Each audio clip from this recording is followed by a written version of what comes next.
Allora, partiamo. Where and when did you become interested in Africa? I wasn't really interested in Africa before I went to Africa. I was working for a newspaper called The Independent in London, and I was in Nicaragua. And one day my boss said, "You have to go and be a correspondent in South Africa." I said, "Okay, let's go to South Africa." I didn't have any interest before, and my interest began once I was already in South Africa. I became much more interested than I imagined I ever would. Okay. You were a correspondent of Independent in South Africa from 1989 to 1995. You followed the stages from the abolition of apartheid to the creation of the new South America by Nelson Mandela. South Africa. Yes, South Africa. What is the aspect of this experience that impressed you the most?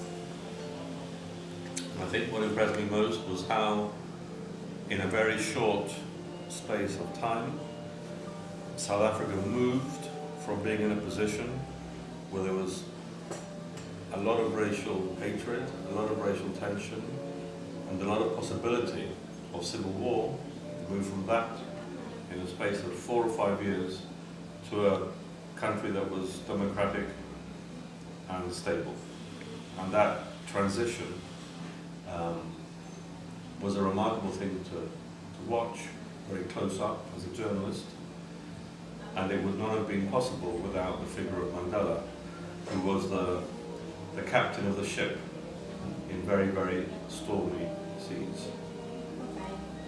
You had the great fortune to meet Nelson Mandela. I think every South African who have lived the injustice of apartheid would do anything to free his country from racial segregation. What aspect of the character, which belief, what particular strength of mind do you think has enabled Nelson Mandela to realize this object?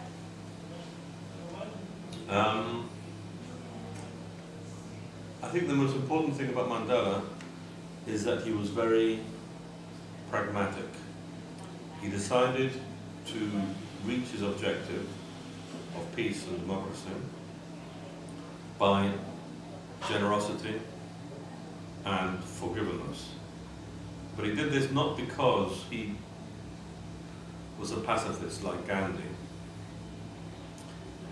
because he decided this was the most effective way of achieving his objective. If Mandela had thought that the most effective way of achieving peace and democracy in his country was through war, he would have gone for the route of war.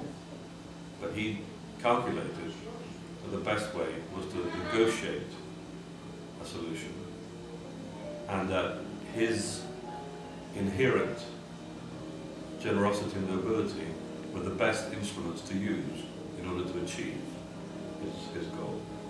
Okay. Do you think that the reading and the vision of Invictus may have taught something such as useful to readers and viewers? Well, I wrote this book because I thought it was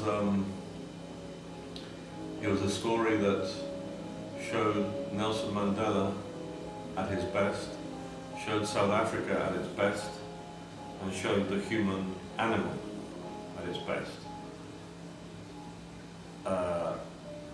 So often human beings go for the route of conflict and war, and so often you think it would be so much more intelligent to go for the route of reconciliation and forgiveness.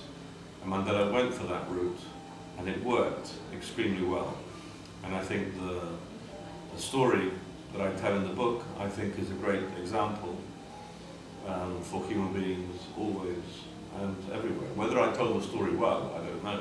But the story itself, what happened, is a fantastic example for humanity. Why is it important that the Western world maintains a relation with Africa? What could both learn from this collaboration?